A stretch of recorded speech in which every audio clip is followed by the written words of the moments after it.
quote, "You can help somebody, you can be compassionate, you can treat people with dignity or not.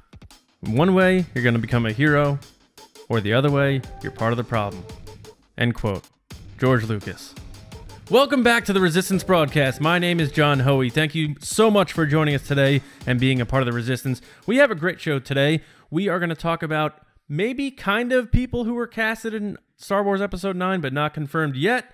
And we have some announcements about the Solo Blu-ray. Of course, your questions. But first, as always, saying hi to the crew. James Bainey and Lacey Gillerin. What's going on? Oh, man, I'm excited to be back. We're working on a lot of stuff behind the scenes for Resistance Broadcast. We got the new episodes that are breaking out into individual stuff coming out on the YouTube. Ooh, segments! We've also got some other stuff coming up, but maybe doing some stuff with the comics possibly coming up in the future with Kyle and stuff. So, yeah, keep tuned in to the shows, guys. Hey, how's it going? I'm a little nervous. Tomorrow I head to my first San Diego Comic-Con. Oh God, what am I doing?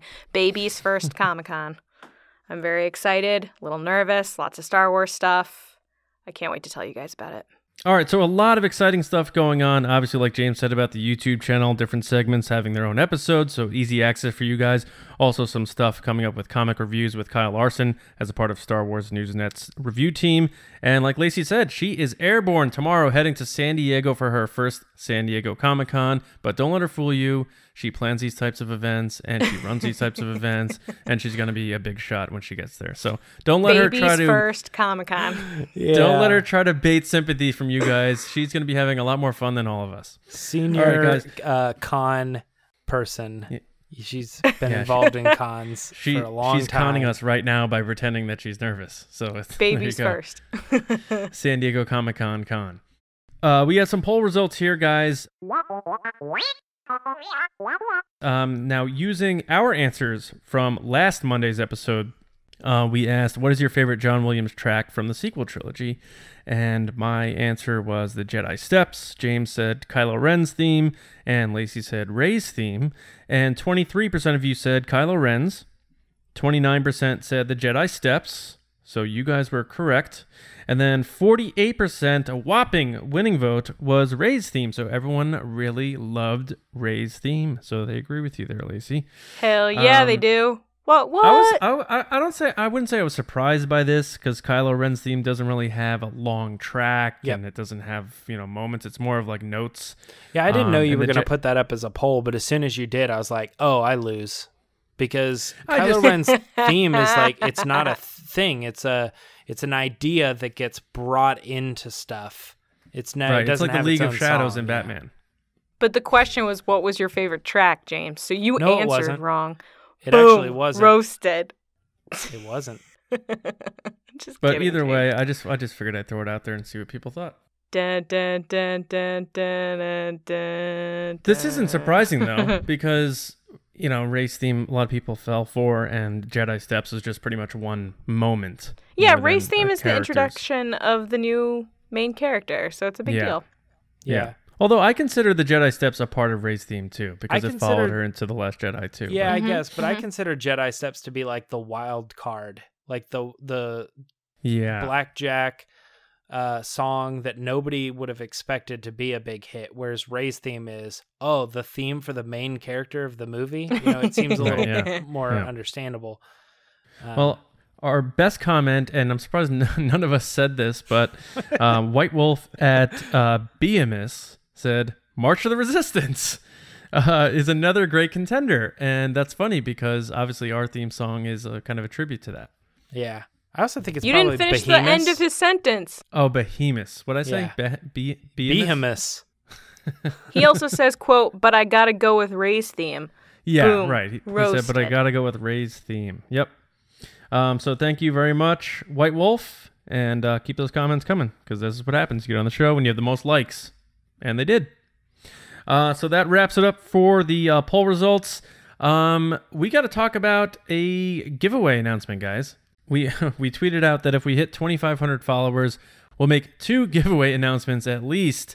The first of which we are going to be giving away. Well, everything is Solo related. So all these Hasbro gave us a bunch of Solo stuff. So we'll see what I get from San Diego. Maybe we'll do another giveaway. So the second giveaway we will announce next Monday, but this one that we're posting today, as you're listening to this episode, we are giving away all these figures. So you have the Force Link device, which I don't even know what that is, but I guess it makes the characters talk. That's not how the Force works. Yeah, I guess that's how the Force works. Lando Calrissian, Chewbacca, Kira, and Han Solo, and his speeder that we saw at the beginning of Solo: A Star Wars Story.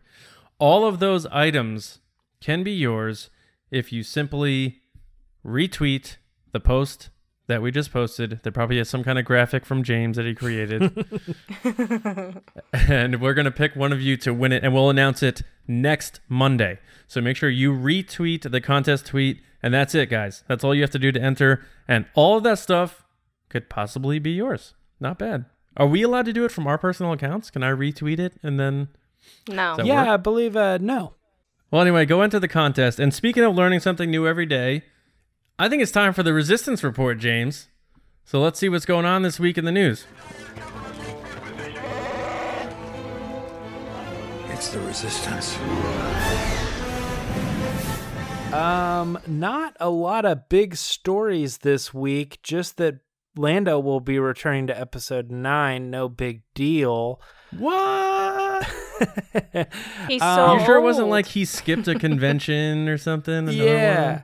So this news is actually not like 100% official. It's not coming straight from Lucasfilm, but The Hollywood Reporter is a pretty trusted source, and they are the people that say he is in fact set to come into episode 9 and they don't know, what fashion or how long or anything like that, but he is set to reprise his role as Lando Calrissian. Billy Dee Williams, he's back, guys. This is pretty good news. Now, we know that Mark Hamill and John Boyega have also been counting down to episode 9. That's pretty exciting as well, but the news of Billy Dee Williams coming back, let's talk about it. Lacey, what do you think? Good news or bad news? Yeah, I think it's great. If it's once it becomes official, I'll be like super excited. But I mean, this is pretty legit. Yeah, I'm excited.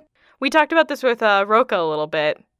He's up there in age. I hope he isn't doing anything too crazy. But yeah, no, I think he'd be a good addition to Star Wars Episode 9. I think I saw on Twitter someone ask, okay, he better explain where he was when Leia put out the call for help. Because that's going to be an interesting side story there. Like, where were you? Yeah, I think it's kind of interesting too. We're going to be talking more about what we think maybe his role in Episode 9 is going to be. But John, I want to ask you, we talked about this a couple weeks ago, the possible rewrites to the script. I mean, are you still on that page? Do you think bringing in Billy Deeâ was a move made late in the game, sort of a reaction to The Last Jedi? I do. I don't think there was any grand plan to say like, oh, yeah, we're just not going to mention or include Lando Calrissian in these first 2 movies, but we're definitely bringing him back for the 3rd one. That doesn't make that much sense to me. That may be wrong. That's just my instinct on that. But I'm happy he's coming back. I think it's great. He, like Lacey said, he's 81.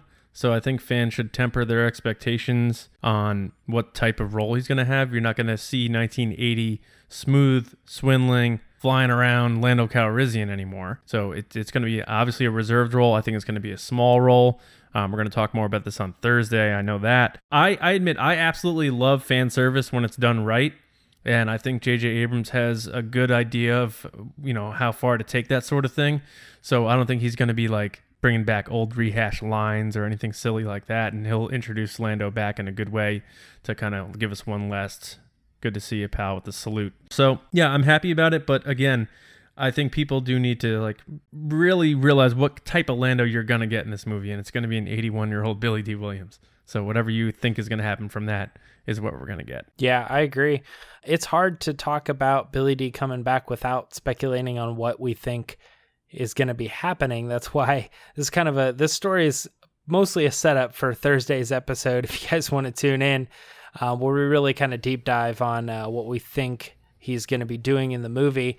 I don't think it's bad. I'm actually kind of a person who said I don't I don't think he's coming back. I don't think it's particularly necessary. Same way Rian Johnson said, I thought about it, and then he didn't really have a place, so he just didn't end up in the movie. And I feel that could be kind of true. 30, 40 years later, I don't see that this character is super important. But then again, we heard from one of our fans a while ago that he's actually in Battlefront as a member of the Resistance recruiting.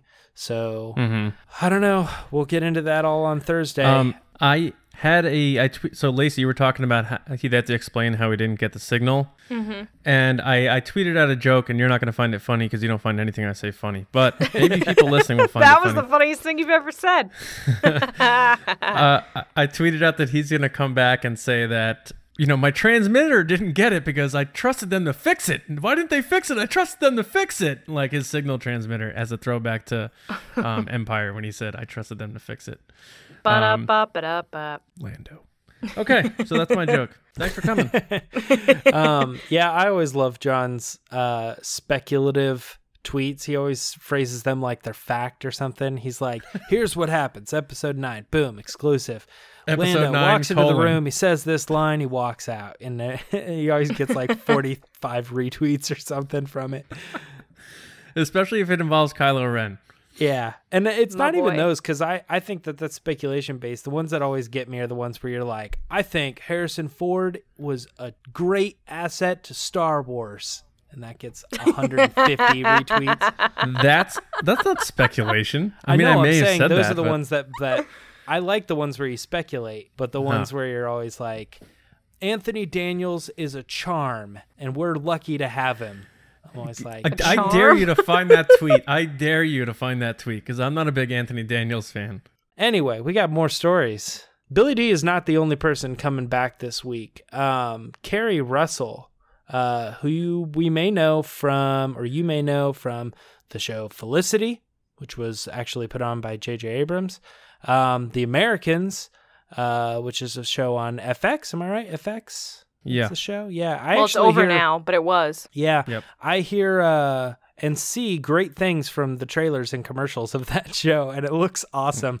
I'm just not a big TV fan, so I don't get into that. This one was actually coming from Variety that's reporting it, and I just want to throw out there too that Variety initially said she is officially cast, and then they kind of went back on it and they changed it to, she's being eyed for the part. So this news also is not official, but I think if it ends up being official, this could be really cool. Lacey, do you agree? Yeah, absolutely. I love Keri Russell, that curly-haired American sweetheart, Keri Russell from Felicity and The Waitress and Americans in Mission Impossible 2 with J.J. Abrams. And then also she's in Austin Land. Any chick flick fans out there, it's awesome. Go see it. It's like a Pride and Prejudice remake type modern telling thing. Yeah, no, she's great. I think she's gorgeous. I really, really, really want her to be a bad guy. I knew you were bad. going to go there with this. I know you've been vocal about it, so give us the pitch. I was one of the first people to be vocal about it, by the way, like 40 minutes before everybody else. I just think she would be really, really cool. First of all, she looks great in black eyeliner. Check. We don't really have a good... No, but all seriousness. Does Star Wars have a villain problem? No. Keri Russell black eyeliner. No, but I really just want a really badass, villainous. Someone to come in and just shake things up. And how awesome would it be if she battles Rey? Come on, guys. That'd be so cool. I really want her to be a part of the Knights of Ren, because as I said last week, I really think that there's just a big gap where they had such cool characters in the Knights of Ren and then they didn't go anywhere with it, and I'm just waiting for my little fun group of the Knights of Ren to show up. I think she'd be great, and she's shown that she can fight. She's shown that she can do these roles that ask a lot of stunts and whatnot, so I think she'd be really good. Knights of Ren obviously makes a lot of sense, context to the sequel trilogy. When you said the Knights of Ren thing, I go, yeah, what would that be like? And I immediately thought of Seventh Sister, the Inquisitor. So then I'm like, oh yeah, I could see that kind of too. Not that those characters or the Inquisitors would still be around, and I don't think they would bring them into the movies. That would be way too deep. But No, it's a good idea. John, let me ask you then, we've got these castings that are still yet to come. We've heard news that there's actually 2 more castings possibly in the works. And, assuming those castings and Keri Russell are more significant roles, is episode 9 a movie that would be best served bringing in these new characters? Like a bunch of new characters, 2 or 3 new characters? I've talked about this before. I think it could lead to a lot of clutter. That's why I'd be surprised if all of a sudden we have 2 or 3 new characters who are impactful, big parts of the plot. It's very possible, and I joked about this, that watch Keri Russell be a Stormtrooper cameo. And it's just like one of those celebrity things where it's like, there's Daniel Craig, he's James Bond. Oh, wait, he's in the movie for a minute. There's Tom Hardy, who didn't even make the final cut. No. Right. But now I don't think that's going to be the case. But I'm all about this if it's true, though, in terms of Keri Russell. And I'll be honest, I haven't watched most of her work, but I know she's a talented actress. Yes, and I remember when Felicity came out, I was in my formative high school years, and I remember thinking she would be that girl I would walk into a locker door while staring at how beautiful she was in the hallways of my high school while I fumble over words and then fall into a deep, self-dissolving pit of embarrassment. It was very detailed. Yeah, I think... Are you speaking from experience, John? Yeah, a long time ago in a high school far, far away. I actually want I want the Rey...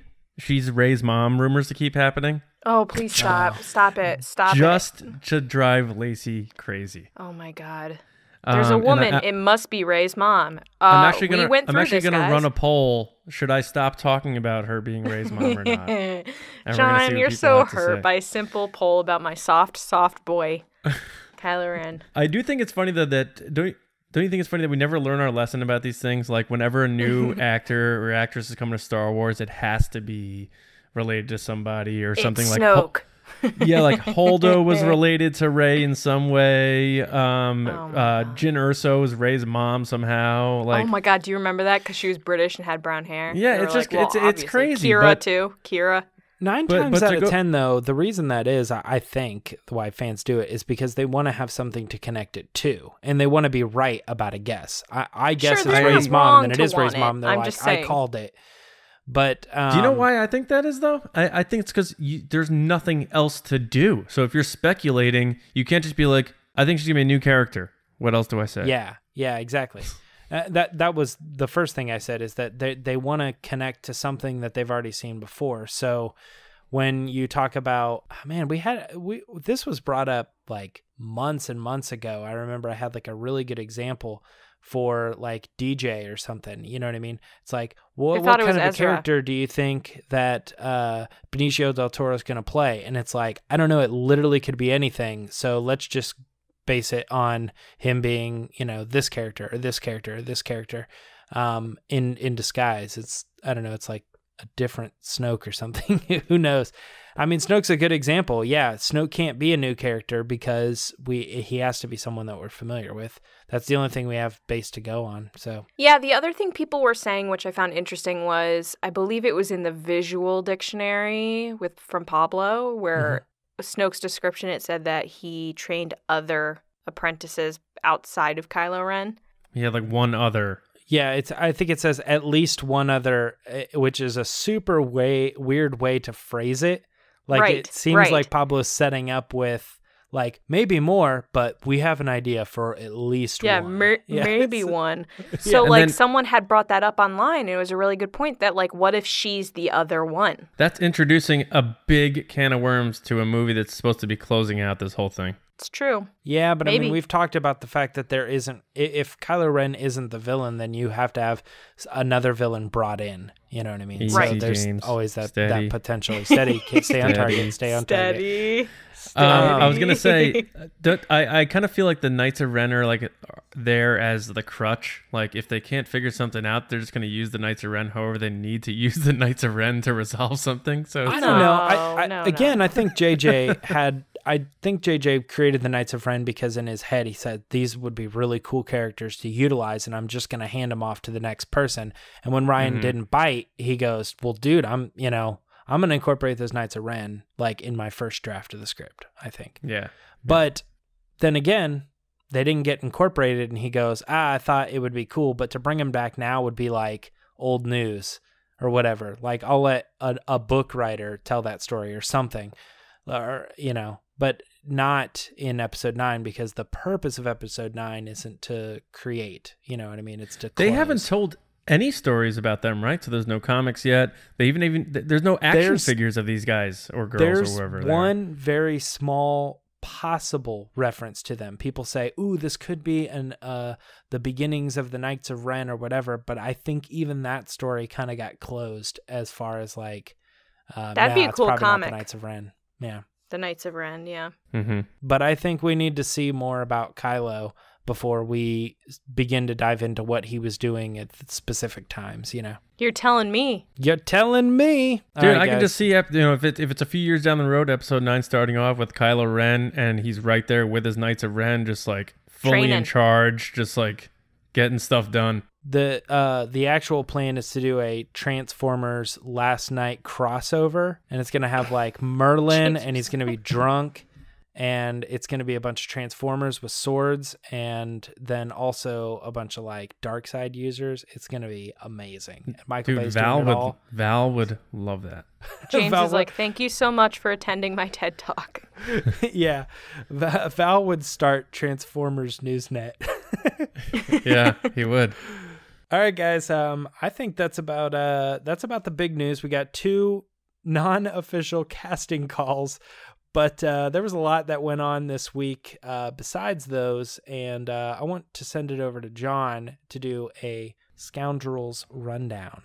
What do you say, John? Yeah, James, we are about a couple months away from taking home Solo to our home video collection, so let's get into it. Punch it!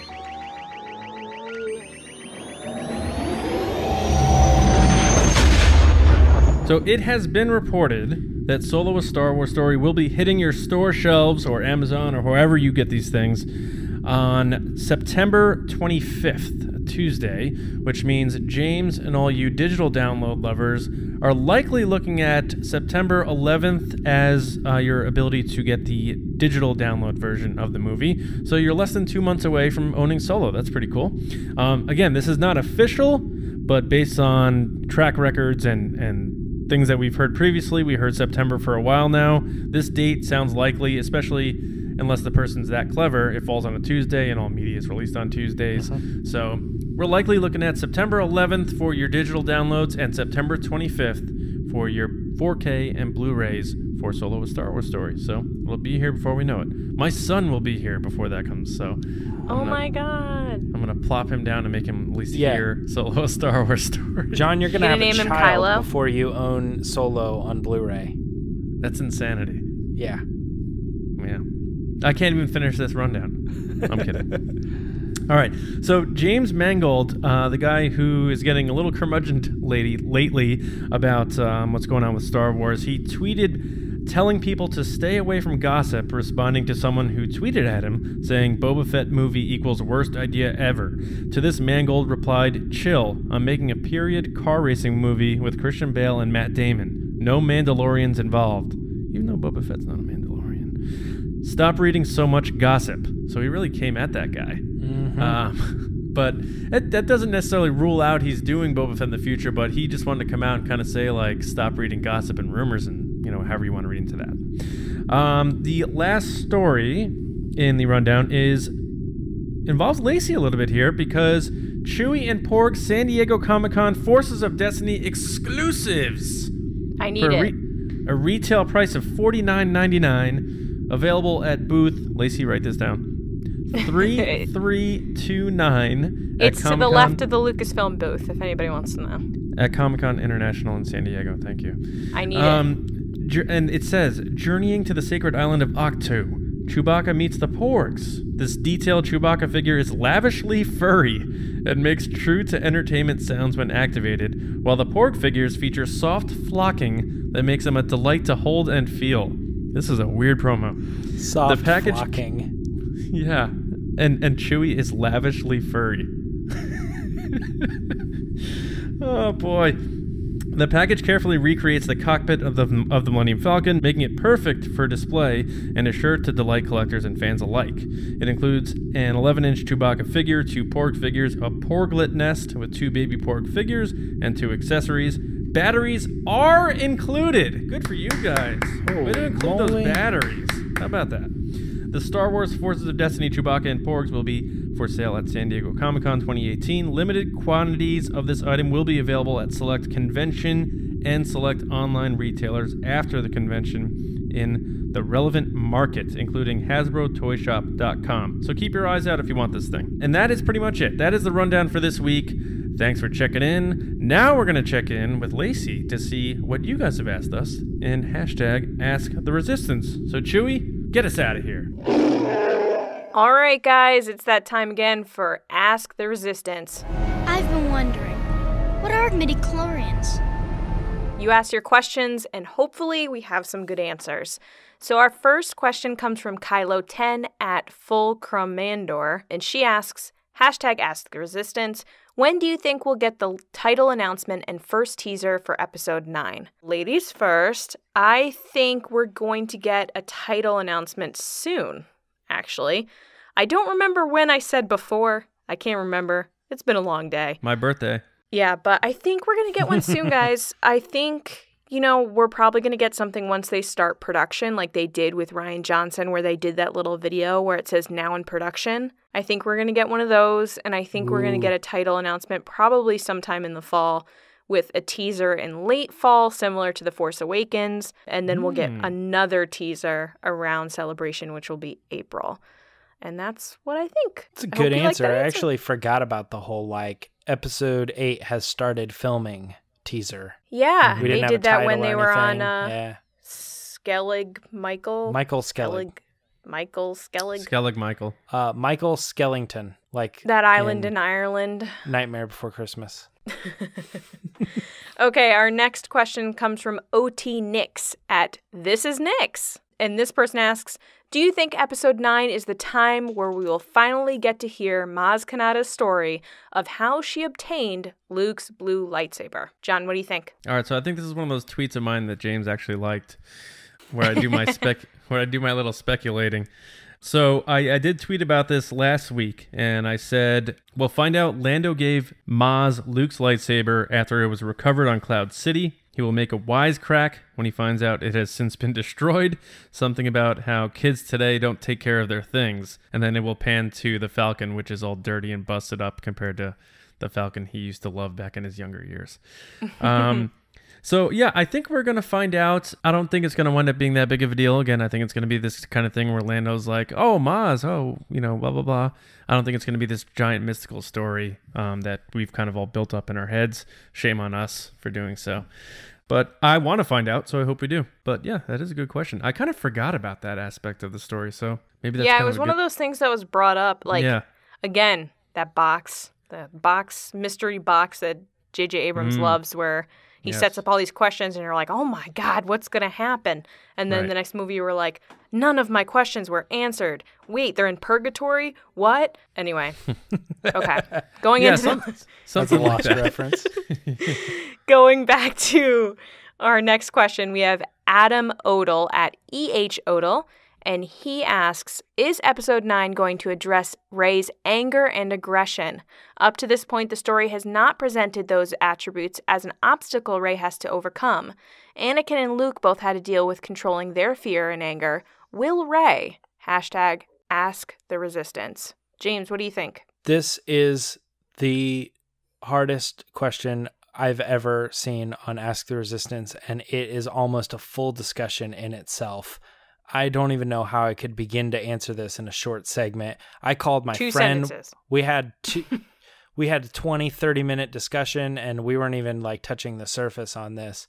I don't know, man. At first I thought Rey was justified in her anger, she tapped into the Force, she came back and defeated Kylo, and it's the victor. But then I saw some stuff today. I know it was today, but it was last week, I guess, when you're listening to this, about what it meant when Luke was defeating Vader and he was hammering him down, and then he decides not to defeat him and he throws it to the side, and it just goes deeper and deeper and deeper into what it means to be a Jedi and using the Force to defeat somebody.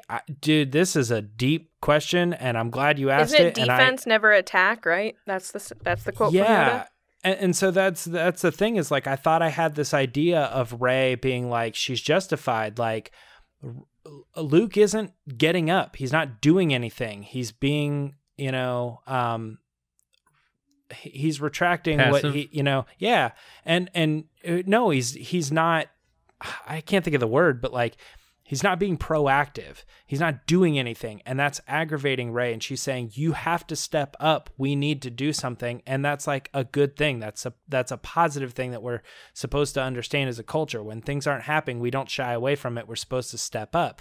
And eventually that kicks him into doing something about it. So I always saw that as a positive thing. I also saw the like she tapped into the Force and she was able to defeat Kylo in Force Awakens. That's a good thing. But the book implies that Snoke is like, yes, kill him now. And he's trying to talk to her. And it's like a whole dark side thing. And Yoda would never do that. I don't know. It's just, the whole thing just is such a deep thing. I got to say, I have no clue. And that's probably the best question I've seen on Ask the Resistance in a while. And I think we need to have a longer discussion. I'm throwing this out there to them now. They don't know this, John and Lacey, but I throw this up as like, let's talk about this. What does it mean when Rey taps into her anger? Because it's just too deep for Ask the Resistance. It's an interesting thing that you said, James, besides that you mentioned that you were reading a book, that you said that Rey's is so eager to help, and that's seen as normally as a good thing. That's what you said. Something like, normally we would all do that, right? You jump in to help. If you look at The Last Jedi as a whole, the whole movie is, first of all, failure. But second of all these people jumping in to help, and all they're doing is ending up causing more destruction. Like, Finn and Rose go to Canto Bight. They end up destroying Canto Bight, coming back, and then causing the Resistance to get in trouble with the First Order because they end up telling them about the ships going to the other planet. Yeah, and then Rey goes to Kylo Ren, and then there's more trouble there. Like, there's an argument to be made for that, especially in Star Wars. But I don't know what it means like in real life though. Like when things are happening, do we step up? Do we stand up for the people who can't stand up for themselves? You know what I mean? Things like that. Of course. We do our part. We all chip in. Stuff like that. We build our community, and we're stronger that way. I don't know. There's like a lot of aspects to that you would normally think would be a good thing. But when somebody comes in and says, no, you're the villain, and they try to strike him down and they stand above him, they say, he's too dangerous to be kept alive. That's not the Jedi way, And right. it's And just when like, do it's you such become a the villain? Deep question. When does someone who tries to protect for the greater good become the villain because they don't have compassion for someone who has fallen? Or I don't know. It's dark, man. It's a deep question. And there's also the thing about being on this track of you think what you're doing is right. So leading up to The Last Jedi, all the interviews that the cast did, a lot of what Adam Driver was saying all the time was, my character thinks he's doing what's right. Mm-hmm. So it becomes this question of what is that like turn when what you thoroughly believe is right is wrong, no matter how much good intention comes from it. Yeah, like I said, I think we're scratching the surface, guys, and we need to wrap up the episode with the last question. But I want to give another shout out again just to Adam Odell. Like, that's a great deep question, and I don't think any of us really have the answer to it. But it's going to be fun to speculate leading up to episode 9. Yeah, I would like to talk about it. Just to put my 2 cents in here. So you guys can shut up. And thank you so much for listening, guys. If you want to... if you want to subscribe, go to YouTube. I'm curious to see if they address it in 9, but I do think we should maybe discuss it next week or something like that. It's a good idea to really open it up and try to stay away from Kylo as much as possible and focus on Rey. Mm-hmm. But it is interesting and something to think about because, like you said, even though this movie's about resolving everything, Luke still had a lot of challenges in episode 6. So it's very possible Rey does too. Absolutely. And I remember one of the Reddit, like, I work for Lucasfilm posts, which I always love that sentence, I work for Lucasfilm, so this is legit. One of the rumors was that Rey blew up her parents with anger, like when they left her. That seems more like a Rian Johnson thing. Right. That seems more like an Infinity War thing. Well, that happened. Well, it didn't really exactly happen, but it kind of happened in Looper. Ray's dad is like, Ray, I don't feel so good. What's happening? Like he just turns into like dust, just like everyone's like overdoing that meme now. But everything, I don't feel so good. And Mr. Skywalker, I don't want to die. No, the thing was that she blew up. She blew up the ship like when they flew away or something. I don't know. Yeah. Anyway, going on to our last question. It's from Darth Hurricane at Darth Hurricane. Nice way to get your handle. And also, I believe Darth Hurricane was the one who inspired our discussion that we had a week or so ago. So thank you. Yeah. The one that I'm not a part of. Stop bringing things up. One of the best discussions we've had in a while. I hate both of you. Okay, and Darth Hurricane asks, which two characters would you like to see meet in some form, film, comic, book, animation, that we haven't seen meet yet? For me, it is Luke and Ahsoka teaching him who his father is. That's not mine. That's Darth's. James, what do you think? I am super bummed because that is my answer. Like, I can't even provide you anything more. Like, I've been thinking about Luke and Ahsoka meeting up for so long that I was having trouble trying to think of anybody else. And it's always just like, okay, then I guess Luke and Ezra. I think Luke is such a standard for Star Wars characters that Luke meeting anybody is awesome. And who else in a time frame where we don't know that a whole lot about Luke do we have to connect with? Well, Ahsoka's alive. Ezra's alive, possibly. It's just that those two characters are the number one and number two people that I think would be the best meetups that I could possibly imagine. But I'm sure you guys have other ones. But you want that to be a live action Ahsoka, right? No.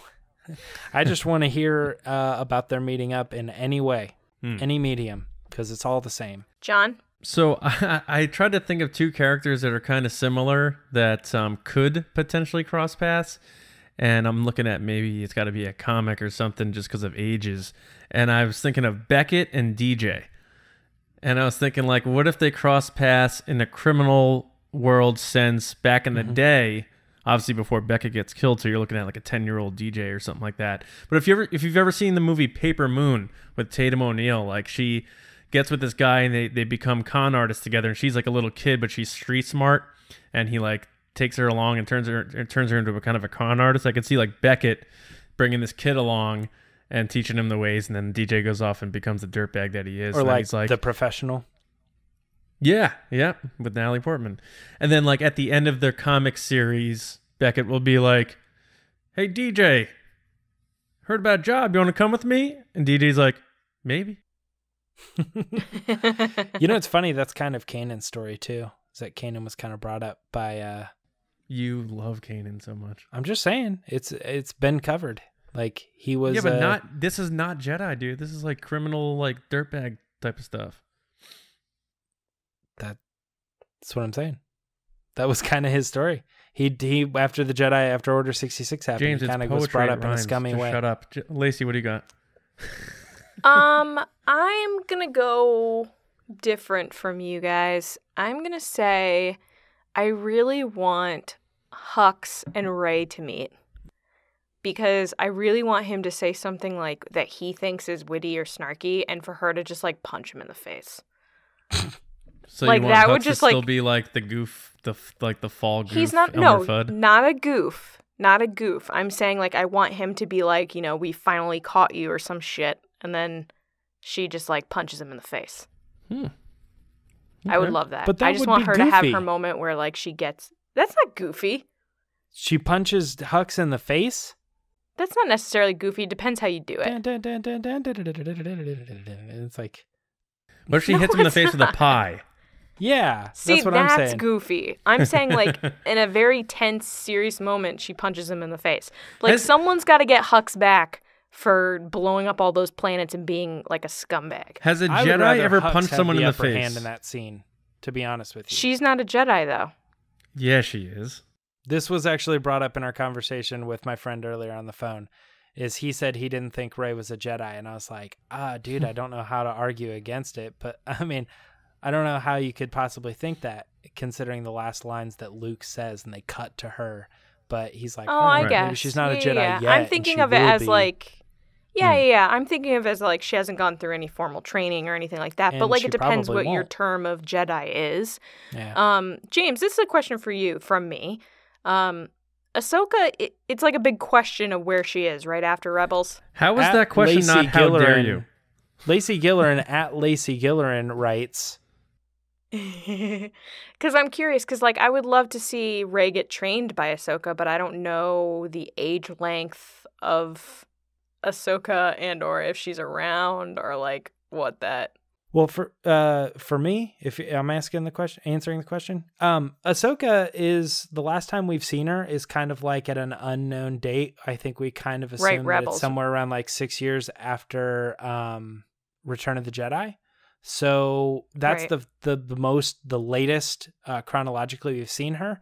So Rey might not even be born or really close to around that same time. So I think like theoretically there's a space of time where they're both alive, but I would like to see that ends up happening at some point. I think that would be really cool to have Rey and Ahsoka meet up. There's my answer.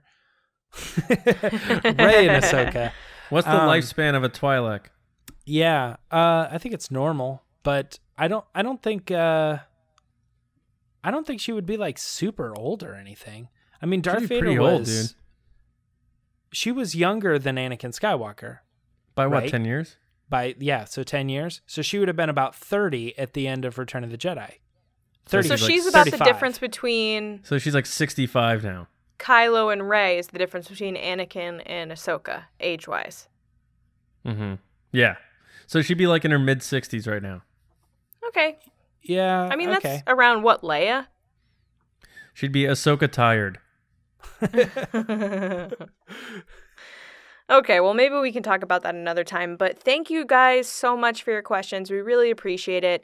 If you want to be on the show, make sure to tweet to us with #AskTheResistance. Once again, I got no Kylo questions. What is going on, guys? What is going on? Back to you, John. Know. They're just not sending them in. It's crazy. Back to you, John. John's rolling his eyes. You guys can't see it. He's rolling his eyes so hard right now. Nah. All right. Well, thanks so much, guys. Be sure if you haven't yet, follow us on Twitter. We just passed 2,500 followers, so thank you all so much for following our Twitter account. I have 5. Please subscribe to us on iTunes, SoundCloud, and YouTube, and like and share our videos on YouTube, and leave a comment because we do interact with you on there. Some of you have already seen that. Be sure to enter our giveaway. It is posted now. Retweet it. Win all of that solo Hasbro stuff. That is the Force Link thing. I don't even know what that is, but it comes with Han Solo. It makes the characters talk. Chewbacca, Lando, Kira, Han with his speeder on Corellia. All that can be yours by simply clicking retweet to the contest tweet. So good luck on that. If you want some swag, head to tpublic.com/user/resistance broadcast. Check out all of our designs. You can get that on a mug, a sticker, a book, a t-shirt, a pillow, a tank top. So many different options, so many different things to rep us and support us. So we really appreciate that. And as always, head to our website, StarWarsNewsNet.com, for all of your latest news, reviews, editorials, information, and more. James Baney, where can people find you? As always, you can find me on Instagram at Myra Trunks, and also on Twitter at Myra Trunks, probably on YouTube at James Baney. I've been commenting a lot on the YouTube comments from my profile, so it's getting a little more active there. But comment on the YouTube videos, guys. If you guys want, you can leave comments on the different segment videos that we now post, and that is thanks to James Baney right here, who puts those all together for you guys, so that you don't have to sit through this whole episode. Even though I really personally want you to, you can go to Ask the Resistance. You can go to the Resistance Report. You can bop around. Who says bop? I say bop. You can find Lacey at Lacey Gillerin, and Kylo doesn't wear shirts, and San Diego Comic-Con, and blah, blah, blah.